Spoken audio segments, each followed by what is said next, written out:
பரிசுத்த பிதாவே, நல்ல தகப்பனே, நன்றி நிறைந்த இருதயத்தோடுமே நாங்கள் துதிக்கிறோம், ஸ்தோத்தரிக்கிறோம், மகிமைப்படுத்துகிறோம், வாழ்த்துகிறோம்.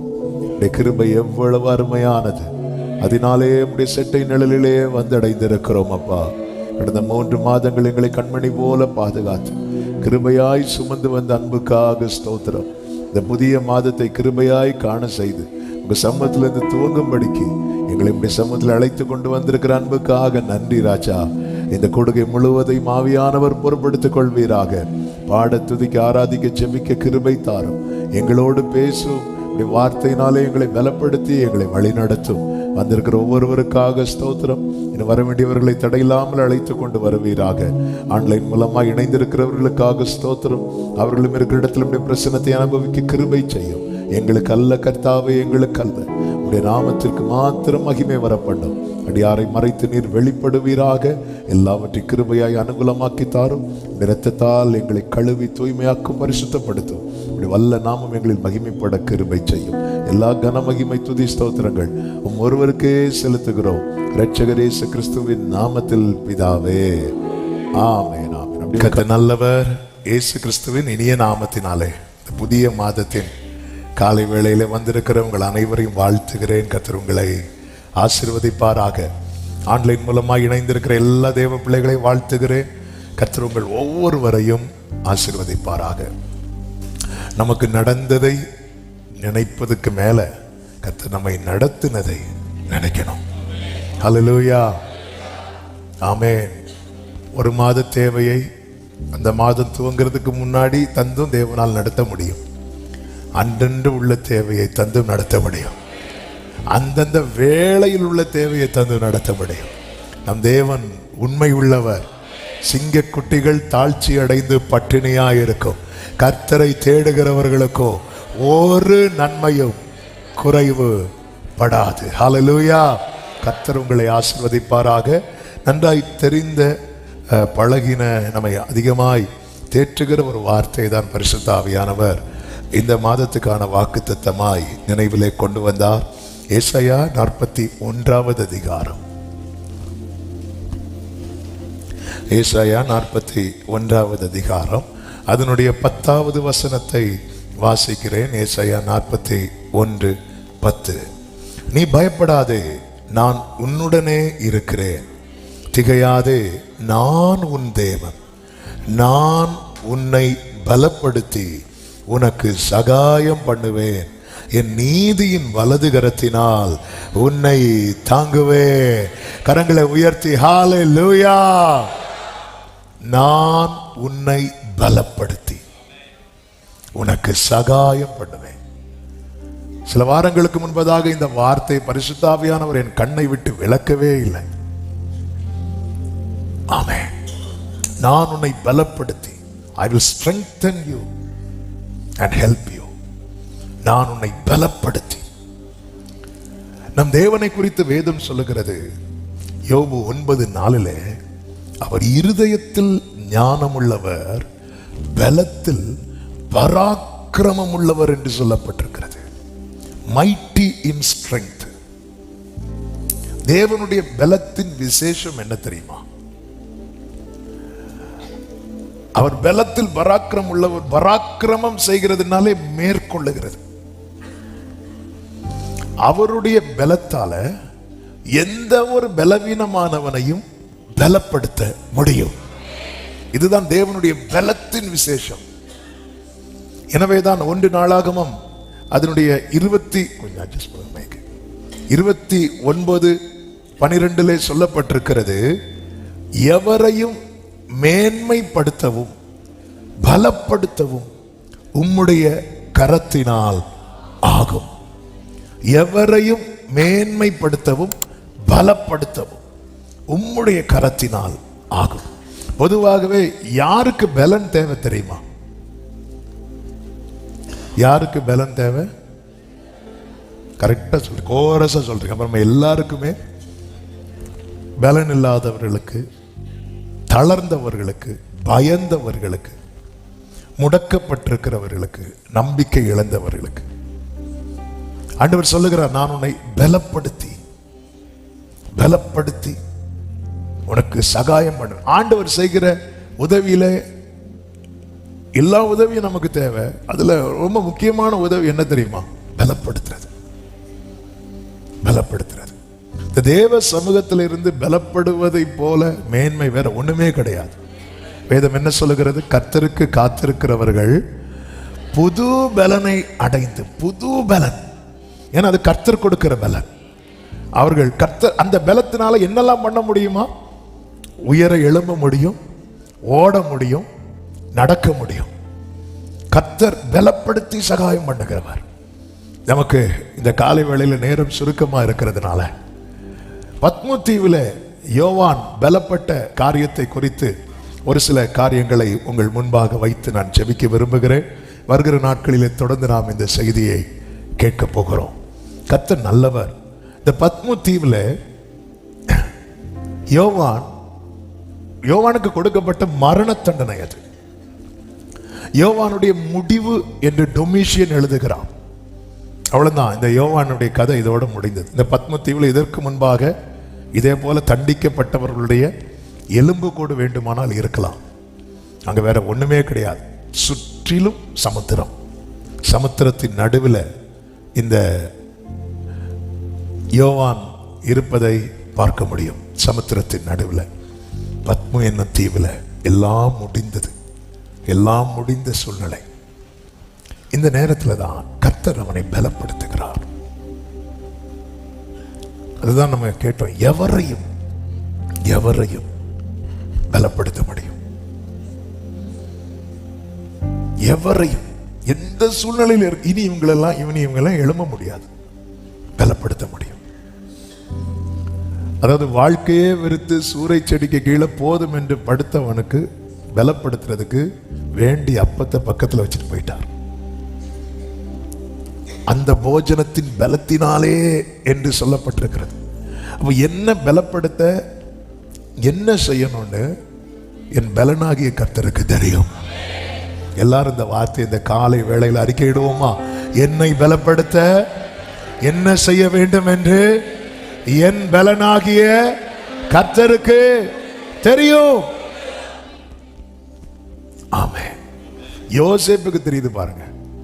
யோசேப்பு உயிரோடு இருக்கிறான் என்கிற செய்தியை ஃபர்ஸ்ட் என் சகோதரர்கிட்ட சொல்லிவிடல. அல்லது யோசேப்பு தான் அப்படின்னு சொல்லிட்டு தன்னை காண்பித்து கடினமா நடந்திருக்கலாம் அல்லவா? இல்ல, யோசேப்பு உயிரோடு இருக்கிறாங்கிற செய்தியை யாக்கோபுக்கு சொல்ல போகும்போது வெறுமையை அனுப்பாம யாக்கோபுக்கு தானியங்களை மட்டுமல்ல வண்டிகள் எல்லாவற்றையும் அனுப்பி விடுறார். ஏன்னா இந்த செய்தியை கேட்டு யாக்கோபு மூச்சடைத்து போய் திரும்ப அவன் கொண்டு வந்த பொருட்களை எல்லாம் கண்ட பிறகு அவனுடைய உயிர் திரும்ப வரும். அப்போ யோசேப்புக்கு தெரியுது, வெறுமனே இந்த செய்தியை மட்டும் சொன்ன அப்பா பலப்பட மாட்டாரு. சில காரியங்களை அப்பாவுக்கு கண்ணுக்கு முன்னாடி காண்பித்தால் அப்பா பலப்படுவாருன்னு 22 வருடம் தகப்பனை விட்டு பிரிந்திருந்த எந்த கான்டாக்டுமே இல்லாத யோசேப்புக்கு தெரியுது என்ன செஞ்சா எங்க அப்பா பலப்படுவாங்க. தாயின் வயிற்றில் தோன்றினது முதல் ஏந்தின கர்த்தர் இனிமேலும் ஏந்துவேன், சுமப்பேன், தப்புவிப்பேன் என்றவருக்கு தெரியும் எனக்கு என்ன செய்தா என்னை பலப்படுத்த முடியும் என்று. அல்லேலூயா. என்னை பலப்படுத்துகிற கிறிஸ்து, என்னை பலப்படுத்துகிறவர், அவர் என்ன பலப்படுத்துவார்.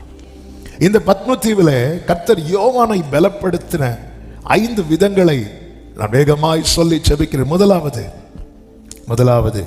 13வது வசனம் 1:13 சொல்லப்பட்டிருக்கிறது. அந்த 7 குத்து விளக்குகளின் மத்தியிலே நிலையங்கி தரித்து மார்பருகே பொற்கச்சை கட்டியிருந்த மனுஷகுமாரனுக்கு ஒப்பானவரையும் கண்டேன் என்று சொல்லுகிறார். கர்த்தர் இந்த யோவானை எப்படி பலப்படுத்துகிறார் தெரியும்? அந்த இடத்துல யோவானுக்கு யாரையுமே பார்க்க முடியாது, யாரையுமே பார்க்க முடியாது. யாராவது யோவானை பார்க்கலாம் நினைச்சா கூட வர முடியாது. அப்படிப்பட்ட இடத்துல கர்த்தர் யோவானை பலப்படுத்த தம்மை காண்பித்தார். இந்த காலை வேளையில இந்த சத்தத்தை கேட்கிற ஒவ்வொருவருக்கும் சொல்லுகிற செய்தி, இந்த வார்த்தையை நீங்க எந்த விதத்துல கேட்கிறீங்க அப்படின்னு தெரியாது. கிறிஸ்துவின் நிமித்தம், அவருடைய வசனத்தின் நிமித்தம், அவருடைய சொற்படி செய்தது நிமித்தம் நீங்கள் தனிமைப்பட்டு இருப்பது உண்டானால் கர்த்தர் உங்களை பலப்படுத்தும்படிக்கு தேவன் தம்மை காண்பிக்க சித்தமாயிருக்கிறார். ஆகார் ஏன் சாராளை விட்டு ஓடி வந்தாங்கன்னா, ஆகாருக்கு நிக்க முடியல, ஸ்ட்ரென்த் இல்லை. ஏற்கனவே கர்ப்பவதியா இருக்கிறாங்க. அது போக சாராள் நார்மலா இருக்கும்போது என்ன வேலை வாங்கினாங்களோ அதை விட அதிகமான வேலை கர்ப்பவதியா இருக்கும்போது வாங்குறாங்க. முடியல, கடினமாய் நடத்தினாள் என்று சொல்லப்பட்டிருக்கிறது. முடியல. முடியாததுனால, ஏன் முடியல? பலன் இல்லை, முடியல. ஓடி போறான். அந்த ஓடி போறவளை திரும்ப கொண்டு சேர்க்கிறதற்கு கர்த்தர் செய்தது ஒன்றே ஒன்றுதான், தம்மை காண்பித்தார். தம்மை காண்பித்தார். என்னை காண்பவரை நானும் கண்டேன். சில இடத்துல நமக்கு ரொம்ப நெருக்கமானவங்க கூட எட்டாத தூரத்தில் இருப்பாங்க, தொடர்பு எல்லைக்கு வெளியே இருப்பாங்க. அந்த நேரத்தில் ஐயோ இவங்க வந்தா நல்லா இருக்கும், இவங்க வந்தா நல்லா இருக்கும் என்கிற தேடலை விட்டு விட்டு ஆண்டவரே பத்மு தீவுல கூட ஒருவனை பலப்படுத்த உம்மை காண்பித்தேரே அப்பா. வனாந்திரத்திலே தாவீது பலப்பட்டது எப்படி தெரியுமா? இப்படியே உம்முடைய சமூகத்தில் உம்மை பார்க்க ஆசையா இருந்து. சங்கீதம் 63:2 உம்மை பார்க்க ஆண்டவர் வருவார். மீதியானியருக்கு பயந்த கிதியோனிடத்துல கர்த்தர் ஒரு வார்த்தையை சொல்வார், உனக்கு இருக்கிற எந்த பலன். கிதியோனுக்கு பலமே என்ன தெரியுமா? கர்த்தர் அவனுக்கு தம்மை வெளிப்படுத்தினது. நீ நிக்கிற கிதியோனே.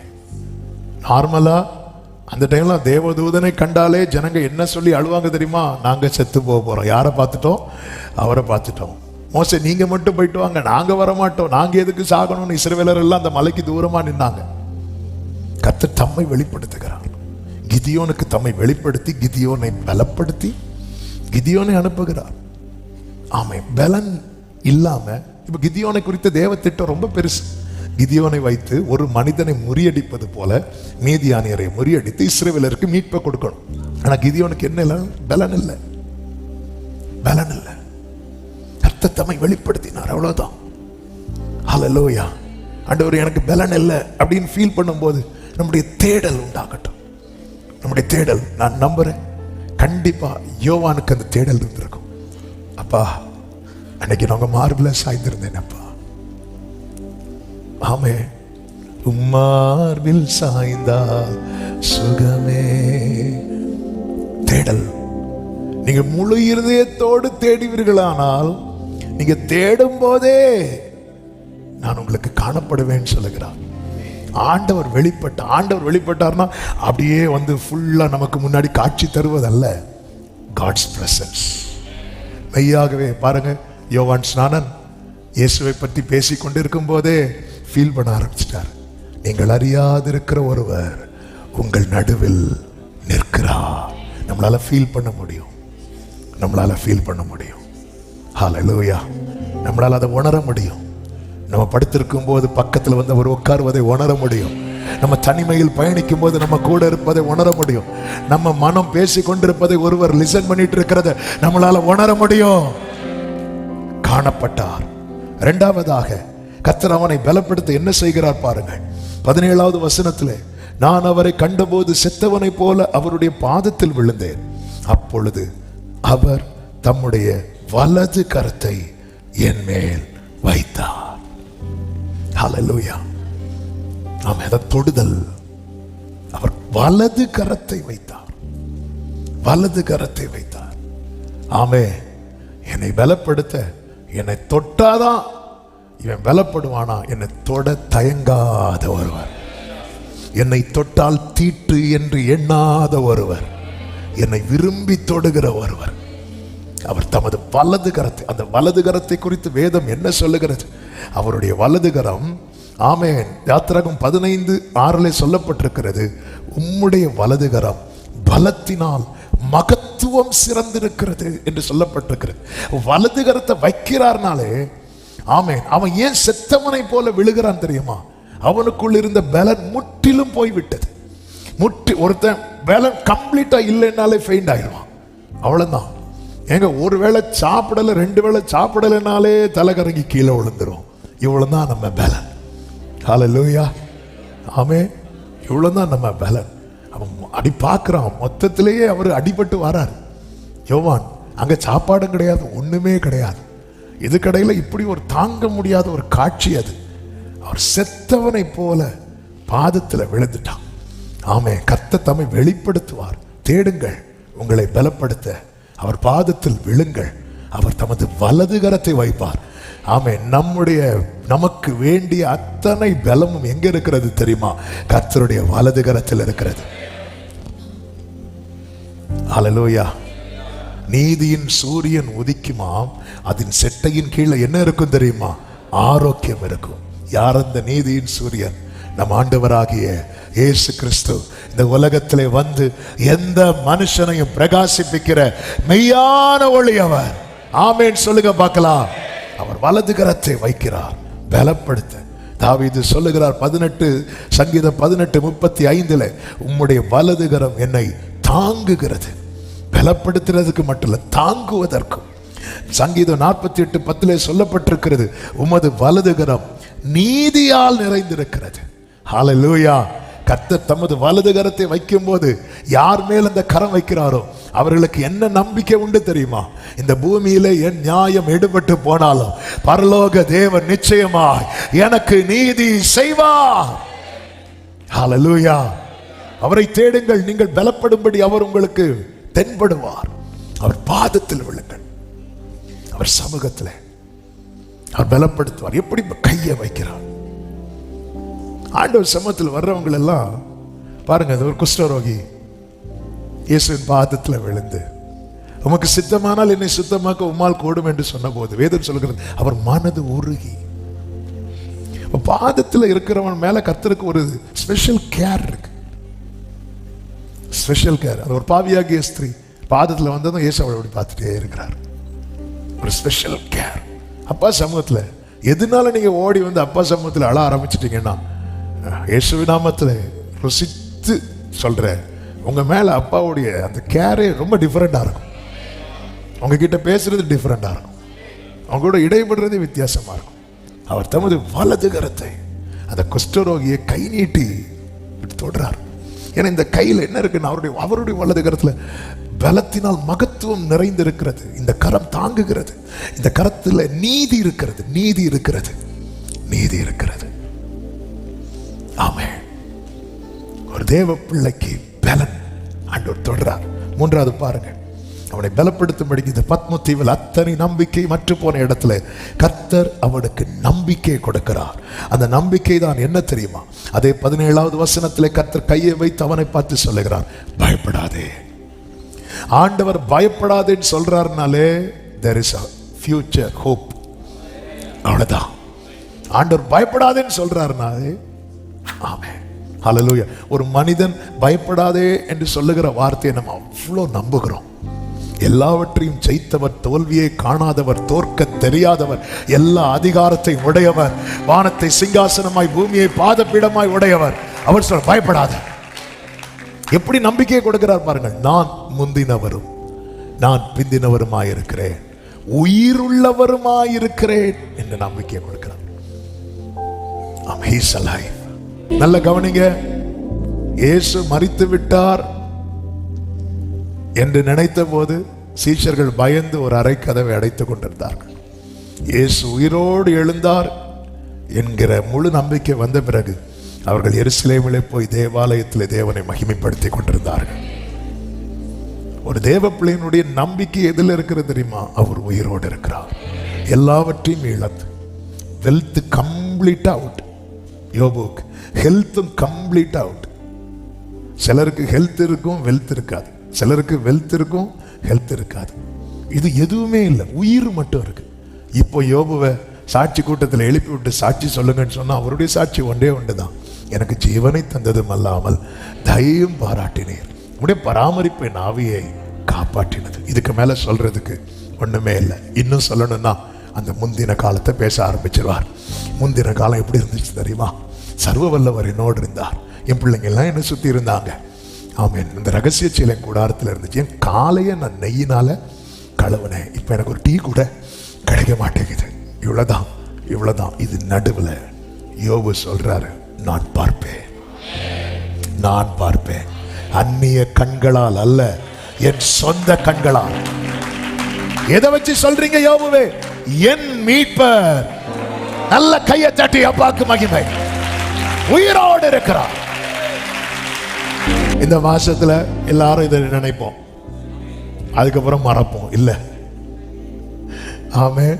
எப்பவுமே he is alive. அவர் இங்கே இல்லை. எங்கே இல்லை சொல்லுங்க? கல்லறையில் இல்லை.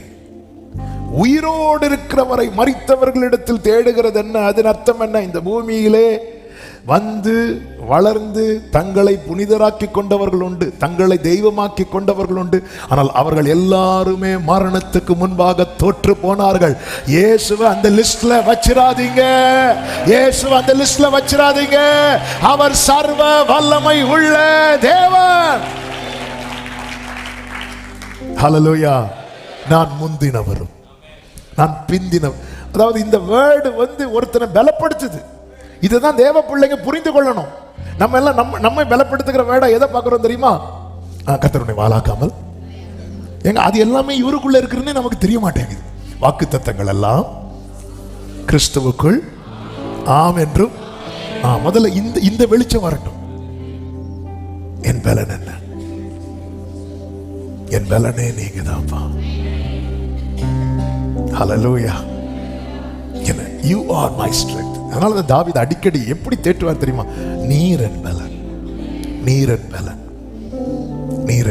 இந்த நீர்னு சொல்றது யார தெரியுமா? உயிரோடு இருக்கிறவர். அவர் மரித்தார்னா எப்படி சொல்லுவோம் தெரியுமா? ஒரு காலத்தில் அவர் எங்களுக்கு பலனா இருந்தார். நம்முடைய லைஃப்ல ரொம்ப முக்கியமானவங்கலாம். ஆமென். என் தகப்பனார் மரித்த போது நான் எனக்கு க்ளோஸா இருந்தவங்கள்ட்ட எப்படி சொல்லிட்டு இருந்தேன்? எங்க வீட்டு பில்லர் சரிஞ்சிட்டு. அப்படி எங்க வீட்டை தாங்கி இருந்த அந்த பில்லரே சரிஞ்சிட்டு. அவங்க அப்படி இருந்தாங்க. என் ஆண்டவர் யார் தெரியுமா? இருந்தவரும் இருக்கிறவரும். நல்ல கையை தட்டி ஆமென்.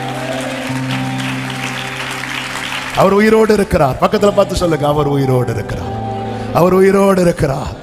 ஹல்லேலூயா. இப்பதான் எல்லாருக்கும் உயிரே வருது. ஆமென்.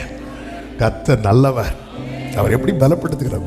அதாவது அந்த பத்மதீவு கதை சித்தமானால் வெள்ளிக்கிழமை நம்ம நிறைய கேட்க போறோம்.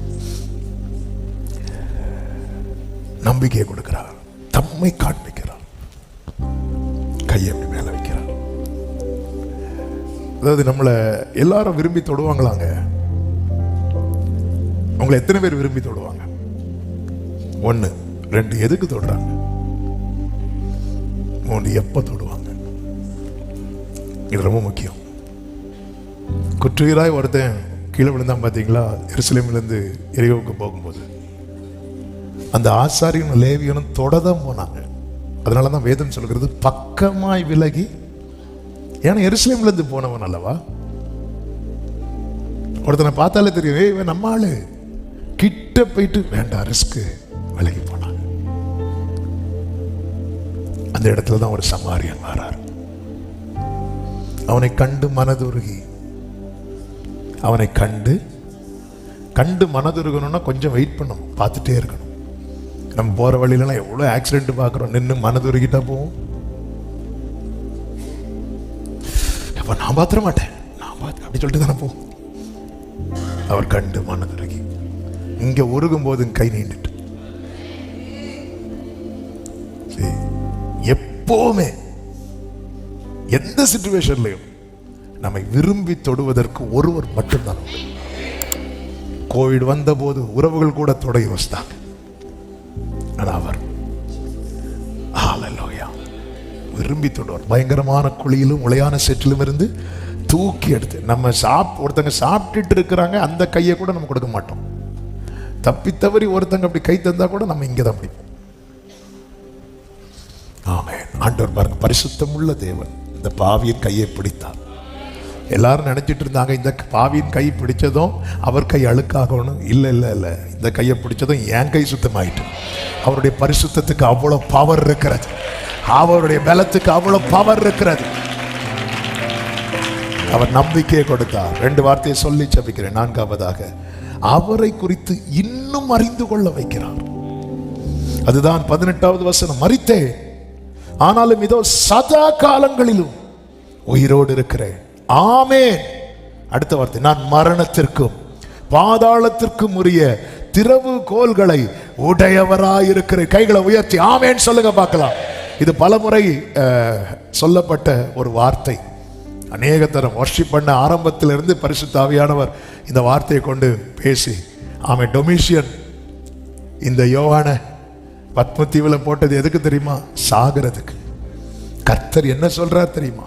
இங்க பாரு, மரணத்தின் திறவுகோலும் பாதாளத்தின் திறவுகோலும் அந்த டொமிஷியன் கையில இல்ல, மரணத்தை ஜெயித்தவர் கையில இருக்கிறது. அதன் அர்த்தம் என்ன? நீ எங்க சாகணும், எப்ப சாகணும், எப்படி சாகணும் தீர்மானிக்கிறது உன்னை பகைக்கிற சத்ரு அல்ல, உன்னை மீட்டு கொண்ட கர்த்தர். பிரியமானவர்களே, இயேசுவை குறித்த அறிவு எந்த அளவுக்கு குறைவா இருக்கிறதோ அந்த அளவுக்கு பயம் பலவீனம் எல்லாம் நம்மை ஒட்டிக்கொள்ளும். இயேசுவை குறித்த அறிவு எந்த அளவுக்கு அதிகமாகிறதோ அந்த அளவுக்கு நமக்கு பலன் தைரியம் உண்டாகும். இயேசு கடல்ல நடந்து வரும்போது ஆவேசம்னு கத்துறாங்க.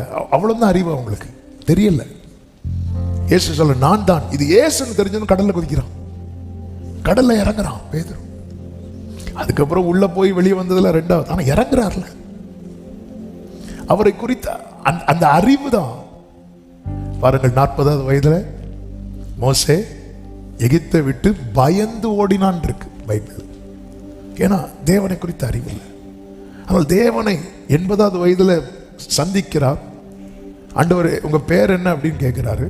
அதுக்கப்புறம் பார்த்தீங்கன்னா முகமுகமாய் அறிகிறார். அந்த முகமுகமாய் அறிந்த மோசையை குறித்து எபிரேயர் 11 எழுதப்பட்டிருக்கிறது.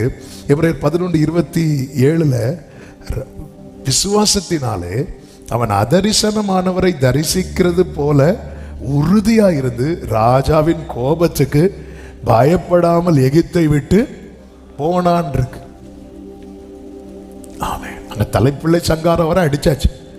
ராஜா அவ்வளோ கோபம், அதெல்லாம் பயப்படவில்லை. ஏன் அப்படின்னா அதரிசனமானவரை தரிசிக்கிறது போல அந்த அளவுக்கு தேவனை அறிகிற அறிவுல நாளுக்கு நாள் வளருகிறான்.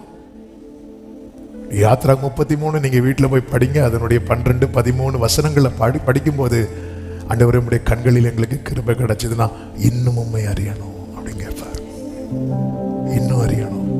அந்த அவர் அறிகிற இவர் தேவன் யார், நான் யாரை ஆராதிக்கிறேன், அவர் எப்படிப்பட்டவர், இது மட்டும் நமக்கு தெரிஞ்சுட்டு வைங்களேன், நம்ம பத்மத்தீவானாலும் பயப்பட மாட்டோம்.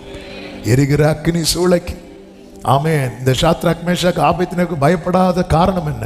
அவங்களுக்கு தெரியும், நாங்கள் ஆராதிக்கிற தேவன் எங்களை தப்புவிக்க வல்லவராயிருக்கிறார். தெரியும் அந்த அறிவு.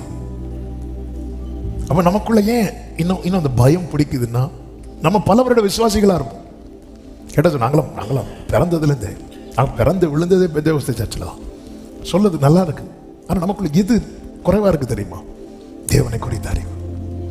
மார்பில் சாய்ந்திருந்த யோவானுக்கு இன்னும் அவரை அறிகிற அறிவு தேவையா இருந்ததானா? மார்பில் சாய்ந்திருந்த யோவானுக்கே இன்னும் அவரை அறிகிற அறிவு தேவைப்பட்டது. அதனாலதான் அவரை அறிகிற அறிவிலே வளருங்கள் என்று அப்போஸ்தலர்கள் நிருபங்களிலே மறுபடி எழுதியிருப்பதை வேதத்திலே பார்க்க முடியும். கிறிஸ்து அதிகமாய் வேதத்துல தான், வேற வழியே கிடையாது. எழுதியிருக்கிறவரை கண்டோம் என்று பிலிப்பு நாத்தான் வேலை பார்த்து சொல்லுகிறார். எழுதியிருக்கிறவரை கண்டோம். இந்த வேதத்தை இயேசு கிறிஸ்து விளக்கின போது சீஷர்களுடைய இருதயம் கொழுந்து விட்டது, அவர்கள் கண்கள் திறந்தது, இயேசுவை கண்டார்கள். இந்த பைபிளினுடைய உச்சம் இருக்குல்ல, நம்முடைய கண்கள் அவரை பார்க்கும். இந்த வேதத்தில் உள்ள அதிசயமே ஜீசஸ் தான். ஹல்லேலூயா. அவர் அந்த அறிவு இல்லைன்னா நம்ம ஜெபம் எல்லாமே ஓடும். அவரை அறிகிறாரு. நான் பயப்படுறேன், எனக்குள்ள பயம் இருக்கா, அல்லது நான் தளருகிறானா, இயேசுவை வாசிங்க, இயேசுவை படிங்க, அவ்வளோ பலன் உண்டாகும். கர்த்தர் உங்களை ஆசீர்வதிப்பாராக. ஐந்தாவதாக கர்த்தர் அவனை எப்படி பலப்படுத்துகிறார் தெரியுமா? 19வது வசனம், நீ கண்டவைகளையும் இருக்கிறவைகளையும் இவைகளுக்கு பின்பு சம்பவிப்பவைகளையும் எழுது. என்னதன் அர்த்தம்? இந்த சூழ்நிலையை கர்த்தர் அனுமதித்ததின் நோக்கத்தை வெளிப்படுத்தினார். என்னை ஏன் கர்த்தர் இங்க வச்சிருக்கிறார்? என்னை ஏன் கர்த்தர் இங்க கொண்டு வந்திருக்கிறார்? இது மட்டும் வெளிப்பட்டுன்னு வைங்களேன், நம்ம பலன் அடைஞ்சிரும். இதுக்கு தான் கர்த்தர் என்ன வச்சிருக்கிறாரா? இதுக்கு தான் என்ன கொண்டு வந்திருக்கிறாரா? இதுக்கு தான் என்ன இந்த பாதையில் நடத்துகிறாரா? இது மட்டும் தெரிஞ்சிட்டுனா, இது தெரியாததுனால தான் புலம்புகிறோம். தாவீதுக்கு இது தெரியும். அதனாலதான் யுத்த களத்தில் வந்த போது தாவீது என்ன சொல்வார் தெரியுமா? நான் வந்ததற்கு ஒரு முகாந்திரம் இல்லையா? என்ன ஏன் கொண்டு வந்தான்? சிங்கத்தை கூட கரடி கூட ட்ரைனிங் கிளாஸ் விட்டுட்டு நேர யுத்த அப்பா கூப்பிடுறாரு, ஈசா கூப்பிடுறாரு, இங்க வாப்பா, அண்ணனுக்கு போய் இந்த ஆகாரத்தை கொடுத்துட்டு வா. தாவீதுக்கு தெரியும், இல்ல இந்த அப்பா இப்படிதான் பேசுவார். அந்த அப்பா என்ன சொல்றாரு பாப்பா, நீ இப்போ ட்ரைனிங் முடிஞ்சிருக்கு, ஓடு போய் ஆகாரத்தை கொடுத்துட்டு வரணும். இதுதான் தாவீதுக்கு டியூட்டி. ஏன்னா தாவீதுக்கு ஆல்ரெடி ஒரு வேலை இருக்கு. என்ன வேலை? ஆடு மேய்க்கிற வேலை. அந்த கொஞ்சம் ஆடை விட்டுட்டு வராரு. ஆனா இவர் கொடுத்துட்டு நிக்கிறாரு. எதுக்கு நிக்கிறாரு? அவங்க சாப்பிட்டு முடிச்சு பிளேட் எல்லாம் கழுவி வாங்கிட்டு போறதுக்கா? இல்ல, என்ன பர்பஸுக்கா என்ன கொண்டு. அதனாலதான் அவனுடைய சகோதரன் அவ்வளவு கடினமான வார்த்தையை சொன்னதுக்கு அப்புறம் தாவீது தளரல. சரி, நீங்களாச்சு உங்க வேலையாச்சு, இல்ல அவன் பலப்பட்டிருக்க. எனக்கு தெரியும், ஒரு முகாந்திரம் இல்லாமல் கர்த்தர் என்னை கொண்டு வரவில்லை. இந்த பத்ம தீவுல கர்த்தர் அலோவ் பண்றார். ஆண்டவரே, இங்க நீங்க வெளிப்பட்டதுக்கு பதில் அந்த டொமிஷியன் எனக்கு தீர்ப்பு எழுதும் போது அங்க நீங்க வெளிப்பட்டிருந்தா எப்படி இருந்திருக்கும் ஆண்டவரே. நமக்கெல்லாம் அப்படிதான் தோணும். ஆண்டவர் என்ன தனியா இருக்கும்போது என்கிட்ட பேசுறீங்க, 4 பேர்கிட்ட இருக்கும்போது என்கிட்ட பேசுங்க பாப்பா, 4 பேருக்கு தெரிய வரும். இல்ல, எல்லாத்துக்கும் பின்னாடி ஒரு நோக்கம் இருக்கிறது. அந்த நோக்கத்தை கர்த்தர் யோவானுக்கு வெளிப்படுத்தினார். அது தெரிஞ்சவன் இதனாலதான் ஆண்டவரே. ஹல்லேலூயா. கர்த்தர் செய்வது எல்லாமே நன்மைக்காக, அன்றியும் அவருடைய தீர்மானத்தின்படி அழைக்கப்பட்டவர்களாய் தேவனிடத்தில் அன்பு கூறுகிறவர்களுக்கு. ஆமே. என்னை ஆண்டவர் இன்னும் வெயிட் பண்ண வச்சிட்டு இருக்கிறீங்க. அதுக்கு பின்னாடி ஒரு ரீசன் இருக்கிறது. என்னை ஆண்டவர் இப்படி நடத்துறீங்க, அதுக்கு பின்னாடி ஒரு ரீசன் இருக்கிறது. என்னை ஆண்டவரை எகிப்துக்கு கொண்டு போனீங்க, ஆரம்பத்தில் தெரியாத போது சகோதரர்கள் இப்படி பண்ணிட்டாங்கன்னு நினைச்சிட்டு இருந்தார். தெரிஞ்சதுக்கு அப்புறம் யோசிப்பு என்ன சொல்வார் தெரியுமா? கர்த்தர் என்னை அனுப்பினார் அப்படின்னு. ஹல்லேலூயா. அதனாலதான் சகோதரர்களை நேசிக்க முடிந்தது. என்னை ஆண்டவர் எனக்கு எல்லாம் நெருங்கி ஸ்டாப் ஆகுது. அதுக்கு பின்னாக ஒரு ரீசன் இருக்கு. கர்த்தர் எப்படி பலப்படுத்துகிறார் தெரியுமா? அந்த காரியத்தை வெளிப்படுத்தி. நான் நம்புகிறேன், நான் விசுவாசிக்கிறேன். இந்த சத்தத்தை கேட்டுக்கொண்டிருக்கிற சில உள்ளங்களோடு கர்த்தர் பேசுகிறார். நீ பயணிக்கிற பாதையை குறித்து நீ கலங்கி கொண்டிருக்கிறாய். அழைத்தவர் அனுமதித்திருக்கிற பாதையானால் இதற்கு பின்னாக ஒரு பெரிய திட்டம் இருக்கிறது, பெரிய நோக்கம் இருக்கிறது. கர்த்தர் அதை வெளிப்படுத்தி உன்னை பலப்படுத்துவார். ஆமென் சொல்லுங்க பார்க்கலாம். கண்களை மூடி தேவ சமூகத்தில் நம்மை அர்ப்பணித்து. ஹல்லேலூயா. நான் உன்னை பலப்படுத்தி உனக்கு சகாயம் பண்ணுவேன். பலன் தாருமே, பலன் தாருமே. முடிந்தால் முழங்கால் படிக்கிட்டு கைகளை உயர்த்தி, பலத்தால் என்னை நடத்திடுமே, பலன் தாருமே,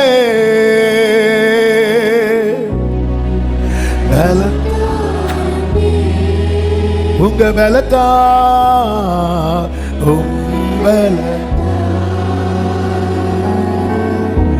என்னை நடத்தி. கேளுங்க, பலன் தாருமே. We need your strength, Lord. பலன் தாருமே, பலன் தாரும். ஆண்டவரே, விடுதலை தாங்க, பலன் தாங்க, என்னை நடத்திடுமே, பலன் தாருமே, பலன் தாருமே. Glory be to Jesus. பலன். உங்க உங்க பலன் தேவைப்பா, தேவைப்பா, உங்களதா என்னை ஒரு 2 நிமிஷம் ஜெபம் பண்ணுங்க. எதுக்கு உங்களுக்கு பலன் தேவை? தாங்கிறதுக்கா, ஓடுறதுக்கா, மேற்கொள்றதுக்கா, தாண்டுறதுக்கா, சகிக்கிறதுக்கா? எதுக்கு பலன் தேவை? அப்படியே கைகளை உயர்த்தி அப்பாவை பார்த்து, ஆண்டவரே, பத்ம தீவுல யோவான உம்மை வெளிப்படுத்தி உமது கரத்தை அவன் மேல வைத்து அவனுக்கு நம்பிக்கை கொடுத்து உம்மை குறித்த அறிவை கொடுத்து என்ன நோக்கத்துக்காக இங்க கொண்டு வந்தேன் என்கிற காரியத்தை வெளிப்படுத்தி பலப்படுத்தினீரேப்பா, பலப்படுத்தினீரேப்பா. இந்த 4வது மாதம் 1ஆம் தேதி காலை வேளையில உங்க பலனை எங்களுக்கு தாங்கன்னு கேட்கிறோம்ப்பா. எங்களுக்கு பலன் தேவை, ஓட பலன் தேவை, நிற்க பலன் தேவை, தாங்க பலன் தேவை, தாண்ட பலன் தேவை, மேற்கொள்ள பலன் தேவை, செய்து முடிக்க பலன் தேவை, ஃபேஸ் பண்ண பலன் தேவை. ஆமே, சேனைக்குள் பாய பலன் தேவை, மதிலை தாண்ட பலன் தேவை, ஒவ்வொரு காரியத்தை மேனேஜ் பண்ண பலன் தேவை. நீங்க சொன்னீங்களே, நான் உன்னை பலப்படுத்தி உனக்கு சகாயம் பண்ணு, சகாயம் பண்ணு, பலப்படுத்தி சகாயம் பண்ணு. கேளுங்க அப்பா, உங்க பலனை தாங்க, உங்க பலன் தந்து நடத்து, உங்க கிருபை தாங்க, உங்க கிருபை தாங்கப்பா. உங்க பலன் தேவை, பலன் தாருமே. ஊழிய பாதையில் உங்க பலன் தேவை, பலன் தாருமே.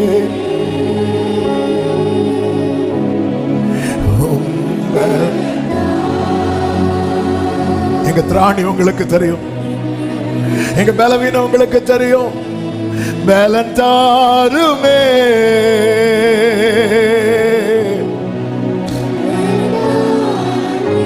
ரலமதரோ ஷேக்ரே மாமதனரா. ஆமென். என்னை 2 கைகளை உயர்த்தி, என் சுய பலத்தால் ஒன்றும் செய்தீனே, அதை நீ உங்களுக்கு தெரியும் ஆண்டவரே. என் சுய செய்திடே, அதை நீ உம்பலத்தால் எல்லாம் செய்திட, உம்பலத்தால் உம் கிருபையால், உம் கிருபையால் நிறைத்திடுமே. உம்பலத்தால் எல்லாம் செய்திட, உம் கிருபை இன்னும் தேவை,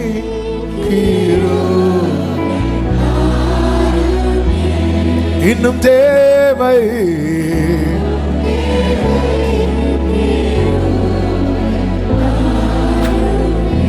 வார்த்தையை பிடித்துக் கொண்டு நிற்கிறோம். பரிசுத்த பிதாவை, நல்ல தகப்பனே, நன்றியோடு உம்மை துதிக்கிறோம், ஸ்தோத்தரிக்கிறோம். இப்படி மிகுந்த கிருபையினாலே கடந்த 3 மாதங்கள் எங்களை கண்மணி போல பாதுகாத்தீர், ஸ்தோத்திரம்.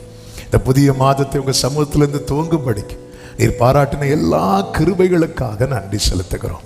ஆண்டவர், எங்களோடு பேசின உம்முடைய ஜீவனுள்ள வார்த்தைகளுக்காய் ஸ்தோத்திரம். நான் உன்னை பலப்படுத்தி உனக்கு சகாயம் பண்ணுவேன் என்று சொன்னீர். ஆமேன் தகப்பனே, நீங்க தான் எங்க பலனப்பா. பத்ம தீவில யோவானை பலப்படுத்தி அப்பா அந்த ஓட்டத்தை நிறைவாக்கினீரப்பா, அர்த்தமுள்ளதாக்கினீரப்பா. இனி அவனுக்கு ஒன்றுமே முடியாது என்ற இடத்துல கர்த்தாவே அவனை கொண்டு செய்ய வேண்டியதை அனைத்தையும் செய்ய நீர் பலப்படுத்தினது போல ஒவ்வொருவரையும் நீர் பலப்படுத்த போகிற தயவுக்காக ஸ்தோத்திரம் ஆண்டவரே. கர்த்தர் ஒவ்வொருவரையும் ஆட்கொள்ளும், ஆசீர்வதியும், கிருபை பெருகட்டும். இந்த மாதத்தின் ஒவ்வொரு நாட்களும் பிள்ளைகளுக்கு நன்மையாய் ஆசீர்வாதமாய் இருக்க கிருபை செய்யும். எக்ஸாம் எழுதுகிற பிள்ளைகளுக்கு நல்ல ஞானம் கிருபைகளை கொடுத்து நல்லபடியாக எக்ஸாம் எழுதி நல்ல வெற்றி பெற கிருபை செய்வீராக. ஆண்டவரே, கையின் கிரியைகளை ஒவ்வொருவருக்கும் ஆசீர்வதிப்பீராக. வெளியூரில் வெளிநாடுகளில் இருக்கிறவர்களை நினைக்கிறோம் கர்த்தர், அவர்களையும் ஆசீர்வதித்து கிருபையாய் காத்துக்கொள்ளும். போக்கிலும் வரத்திலும் எல்லாம் கண்மணி போல ஒவ்வொருவரையும் காத்துக்கொள்வீராக. ஆண்டவரே, வாசல்கள் திறக்கப்படுகிற மாதமாய் இருப்பதாக, சுதந்திரிக்கிற மாதமாய் இருப்பதாக, நன்மைகளை காண்கிற மாதமாய் இருப்பதாக, காத்திருக்கிற காரியம் பெற்றுக்கொள்ளுகிற மாதமாய் இருப்பதாக. கர்த்தர் அப்படியே ஆசீர்வதியும். ஊழியத்தை ஆசீர்வதிங்க. சபை ஊழியங்கள், வெளி ஊழியங்களை கர்த்தர் ஆசீர்வதிங்க. இந்த மாதத்தில் யூத் ஃபெஸ்ட் இருக்கிறதப்பா, கர்த்தர் ஆசீர்வதித்து தருவீராக. எல்லாவற்றையும் பொறுப்படுத்திக் கொள்ளும். அர்ப்பணிக்கிறோம். மகிமை, கனம், துதி, ஸ்தோத்திரங்கள் அனைத்தும் ஒருவருக்கே செலுத்துகிறோம். இரட்சகர் இயேசு கிறிஸ்துவின் நாமத்தில் பிதாவே, ஆமென். செய்து சத்தமாய் சொல்லுவோம். என் ஆத்துமாவே கர்த்தரை ஸ்தோத்திரி, முழுவதுமே அவருடைய பரிசுத்த நாமத்தை ஸ்தோத்திரி. என் ஆத்துமாவே கர்த்தரை ஸ்தோத்திரி, கர்த்தர் செய்த சகல உபகாரங்களை மறவாதே. ஆமென். நம்முடைய கர்த்தராகிய இயேசு கிறிஸ்துவின் கிருபையும், பிதாவாகிய தேவனுடைய அன்பும், பரிசுத்த ஆவியானவருடைய ஐக்கியமும் சிநேகமும் பாதுகாவலும் நம் அனைவரோடும், எல்லா பரிசுத்தவான்களோடு கூட கர்த்தருடைய வருகை மட்டும் தங்கியிருப்பதாக. ஆமென். ஹல்லேலூயா. God bless you. கர்த்தர் உங்களை ஆசீர்வதிப்பாராக. ஆமென்.